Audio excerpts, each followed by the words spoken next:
Bangla commercial ছবির ধারা বহন করে চলেছেন সুপারস্টার জিৎ। আর এখন অপেক্ষা জিতের পরবর্তী ছবির। রুক্মিণীর সঙ্গে আগামী ছবি বুমেরাঙের জুটি বাঁধছেন জিৎ। এই প্রথমবার জিৎ রুক্মিণী জুটিকে বড় পর্দায় দেখার অপেক্ষায় দর্শক মহল। তবে এবার এলো সুখবর, আগামী 10ই মে মুক্তি পাচ্ছে বুমেরাং। বুমেরাঙে কাজ করছেন টেলি তারকা দেবচন্দ্রিমা। এই ছবির মাধ্যমেই বড় পর্দায় আত্মপ্রকাশ করছেন তিনি। টেলিভিশন এবং সিরিজে দেবচন্দ্রিমার অভিনয় বারবার মন ছুঁয়েছে দর্শকদের। বড় পর্দায় দর্শকরা তাকে কতটা পছন্দ করেন এখন সেটাই দেখার।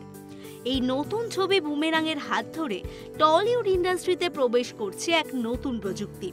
ছবিতে ব্যবহৃত হয়েছে উন্নত মানের শেষ প্রযুক্তি সিনেবট ক্যামেরা। ছবির মান আরও উন্নত করার জন্যই ব্যবহার করা হচ্ছে এই নতুন প্রযুক্তি। শুধু ক্যামেরাই নয়, এডিটিং সফটওয়্যারেও রয়েছে নতুনত্বের ছোঁয়া। ছবির প্রযোজনার দায়িত্বে রয়েছে জিতের প্রযোজনা সংস্থা Jeet film workers private limited. Science fiction comedy ছবি বুমেরাঙে রয়েছে এছাড়াও অনেক চমক। এরকম আরও অনেক ভিডিও দেখার জন্য নজর রাখুন আমাদের চ্যানেলে, আর পাশে থাকা বেল আইকনটি ক্লিক করতে ভুলবেন না।